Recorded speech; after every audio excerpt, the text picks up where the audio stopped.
Hey guys, and welcome back to the channel again with the Packard Bell, but it's becoming an entirely different machine. I mean, just look at the way that Need for Speed 3 is looking at today. I mean, this is night and day difference when compared to what you saw in the previous video. And this is a game running in full detail with the graphics settings set to high. And if you really want to bump up the gameplay, you just set it to a lower level and the game still looks phenomenal, but it runs a lot faster even. Not bad for a shabby office PC. So let's take a look at what happened here, because obviously we've made some changes to the PC in order to get this kind of gameplay. Well, most of you will probably remember this logo here, and this is exactly what we have changed on the PC. Because this is the 3D Blaster Banshee, a Voodoo Banshee card from Creative Labs. Now this uses the Banshee chipset from 3DFX, released somewhere at the end of 1998 with a pretty low price point, and it actually combined a 2D unit with a 3D unit. Now before the Banshee came out, you had the Voodoo 1 that always came with this pass-through cable.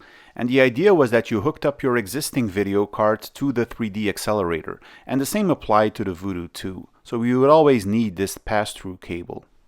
So with the Voodoo Banshee, you had the 3D and the 2D unit all in one card. Now this video card features 16 megabytes of RAM, and underneath this heatsink we have the 3DFX Banshee chipset, but more importantly this is a PCI card. So this will actually fit in our Packard Bell PC. Now in order to use it in the Packard Bell, we need to change this jumper here to switch the configuration from the internal video card to the external one. So we're just going to pop this into an available PCI slot and we should be good to go.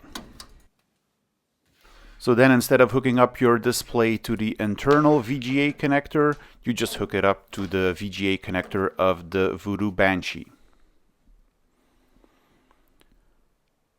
Now 3DFX had other standalone cards like this Voodoo 3, but unfortunately I only have the AGP version, so I don't have the PCI version, so I can't hook it up to this PC. Now 3DFX also had the Voodoo Rush card, which is this one here. It's not that well known, but I will be showing it in a future video. And this is also a standalone 2D 3D card. Now when starting Windows, obviously it will not detect the card automatically, so we have a standard PCI graphics adapter here. But I do have the Voodoo Banshee drivers for Windows 98, so this should be perfectly fine for the PCI card that I have here. And I've probably done this like a million times. You go into the device manager, you select a card, you hit the driver tab, you click update driver, and then you just point it to the location where the drivers are located on your hard drive, which I know is the case right here. But the thing kept on detecting it as a standard PCI graphics adapter, and that's definitely not good. So that means that it didn't pick up the driver for some reason. Now the latest reference drivers also come packed in this 3DFX Tools Setup program, which I also tried. And this is kind of the official way to install 3DFX cards nowadays because they contain the latest drivers for Windows 98. But also that didn't work, as it dropped me again into the Windows 98 desktop with the standard PCI graphics adapter. Now I was looking around the internet and I found this Banshee driver set here, which actually uses the 3DFX installer. So I just extracted that to the hard drive and then launched the setup program. And this led me to this 3DFX Tools Quick Install, which installed some drivers in the Windows folder. And at that point, I kind of felt like it was detecting the graphics card, and sure it did, because after a restart of the computer I had the colorful Packard Bell background logo again, and when I looked into Device Manager I noticed that the display adapter was now the 3DFX Voodoo Banshee. Now I can't really recall doing this on my other PC, so perhaps it's a Windows First Edition, Second Edition thing, I don't know. But I will try to give you an answer on that, because in the next video I'll probably switch to Windows 98 Second Edition. But now that we have the 3DFX Voodoo Banshee installed, it uses drivers from 2001. And if we go into the display properties, we go to settings, click advanced. We have some 3DFX tabs here that we can work with, so we can tweak various aspects of the cards, whether it's, direct 3D related or Glide OpenGL. We can see some info on the current display adapter, the version of the drivers, and so on. But there isn't really that much to tweak. And I do recall that in the latest reference drivers, you could tweak a lot of stuff on this Banshee card. So yeah, I will get back to you on that, whether it's related to the version of Windows that I'm running. But I wanted to check out the performance of this thing, so I launched 3D Mark 99 and I ran a new 3D Mark benchmark. I first did a test with the lowest resolution, which is 640 by 480, which is probably the resolution that you're going to be playing games at with this kind of PC configuration. But as soon as you load up the benchmark, 20 plus frames per second on this first demo is something that we never achieved not with the internal graphics card, but also not with the previous PCI cards that I tried. The second first person shooter demo is a lot more demanding, so we see the frame rate dropping, but overall the experience is a lot better, and that is reflected in this 3D Mark score. And even if I bump up the resolution to 800 by 600, what we're seeing is that the video card has no issue whatsoever in running the demo at that resolution, and we again get this smooth, silky feel, and roughly about the same score as we did with the lower resolution.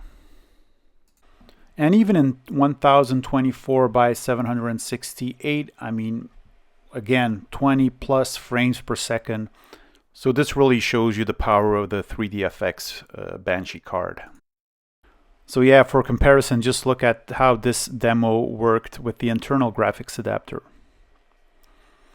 And the first-person shooter also ran well with the Banshee. We got about 10 to 15 frames per second. It dropped at certain areas of the demo, but again, this is a fairly demanding demo, but it actually ran fine, and it didn't work at all with the internal graphics. So yeah, if you look at the 3D Mark score and then you see what we got here with the Voodoo Banshee, and this is again on a high resolution. If we just compare this to what we got with the internal graphics adapter, then we know that adding this graphics card makes a very big improvement to the overall setup.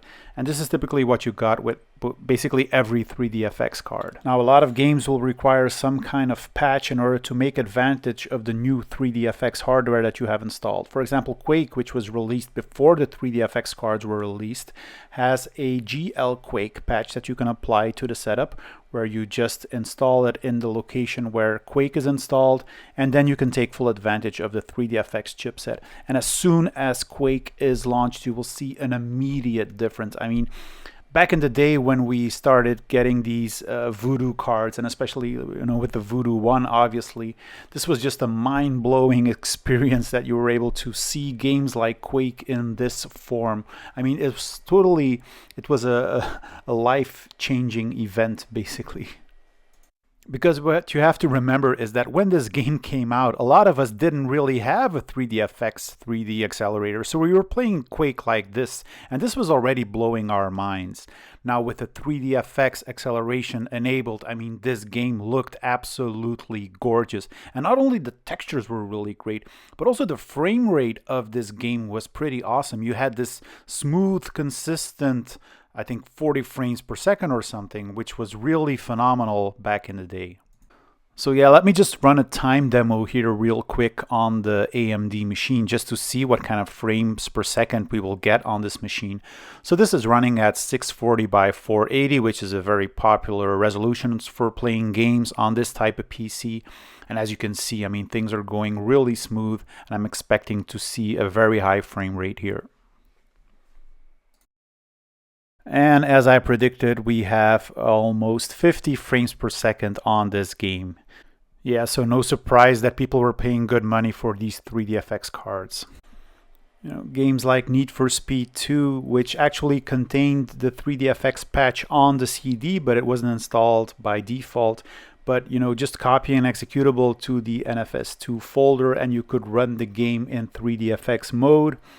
And again, yeah, totally different experience when running the game. The graphics just looked really crisp. You had new effects that you couldn't see on the non-3dfx version using the software rendering. So yeah, again, this took the game to a whole new level, and yeah, this was the reason why everybody wanted to have a 3dfx card, because there was nothing like it at the time that could give you this kind of performance, and there wasn't even an alternative at much higher price points that gave you this performance. So yeah, this was really an era in computing where 3dfx was king. Now, one thing you need to be aware of is game compatibility.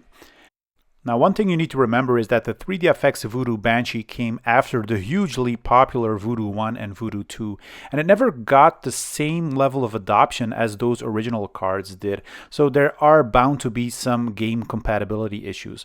For example, Need for Speed 3 here doesn't want to run with the Voodoo Banshee out of the box, but there are patches for the Voodoo Banshee for most games, but do expect to search for them and install them. So in the case of Need for Speed 3, we just click on the Banshee patch executable.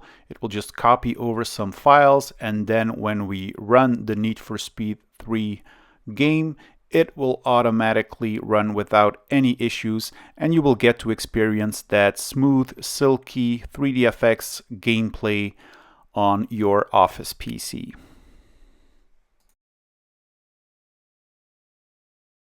And we see a similar thing with Screamer 2, a game that has really high requirements in terms of hardware, especially when you run it through the software renderer. I mean, you really need to have a beefy CPU in order to run this game. I mean, just look at this frame rate here. It's basically unplayable, but after installing the 3dfx patch, you again get to experience that beautiful 3dfx smoothness that was so very popular at the end of the 90s. And again, this game runs absolutely fine with the Voodoo Banshee.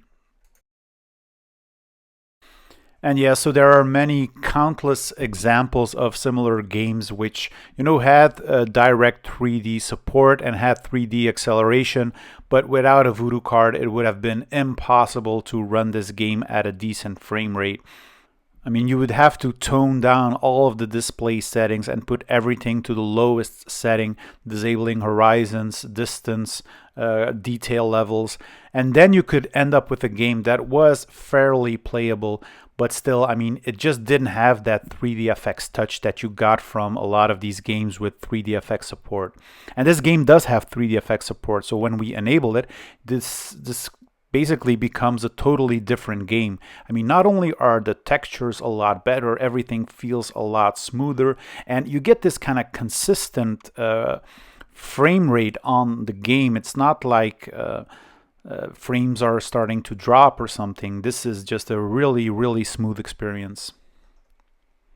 Now, one cool thing that I found as I was doing this video was this Glide 2 FPS Overlay library, which is in fact a drop-in replacement for the Glide 2 XDDL that you would typically have on your system when running these 3dfx games. Now, the idea is that you take this Glide 2 XDLL from this distribution and you rename your existing Glide 2 XDLL into Glide 2 Y.DLL, and it will display a frame counter on the top left part of your screen. So let's go ahead and copy the Glide 2X from this distribution into Windows System. So some games have their own version of the Glide 2 XDLL within their game distribution. Others pick them up from the Windows System folder. So I'm going to rename the one in the Windows System folder, and I'm going to copy the Glide 2X.DLL that contains the frame counter overlay. So let's try this with Need for Speed 2nd Edition. So I'm going to be running the 3dfx version here, and you'll immediately see that on the top left part of the screen you have this frame counter. It is a bit obscured from view by the shift indicator, but you should see the game running at about 50 frames per second, which is really excellent. I mean, This game is running perfectly fine on this Banshee on the ADM-K6 II, and it's a joy to play with this frame rate. So even with lots of cars in the view, I mean, it still hits that 50 frames per second easily. And turning the horizon on or off doesn't really matter because the 3DFX chip is perfectly capable of handling this game. Now we can also see the frame counter in Carmageddon 2, and here unfortunately it will not hit 50 frames per second because this game is a lot more demanding on the hardware. And here you can see that the combination of the Voodoo Banshee and the AMD K6 isn't really capable of running this game at a smooth frame rate. I mean, you have about 10 to 15 frames per second, which is obviously not enough to play this game comfortably. Now we can go into settings and put all of the graphic details to its lowest, and that will bump up the frame rate considerably. It will still not be ideal, as again, it will not hit 50 frames per second at all. At best, you'll probably see about 20 frames per second, which is already a big improvement. And I guess this is how we played these types of games back in the day, because I mean, obviously we didn't have the best hardware. We were just enjoying ourselves playing these games, and I think we would have been pretty happy with 20 frames per second.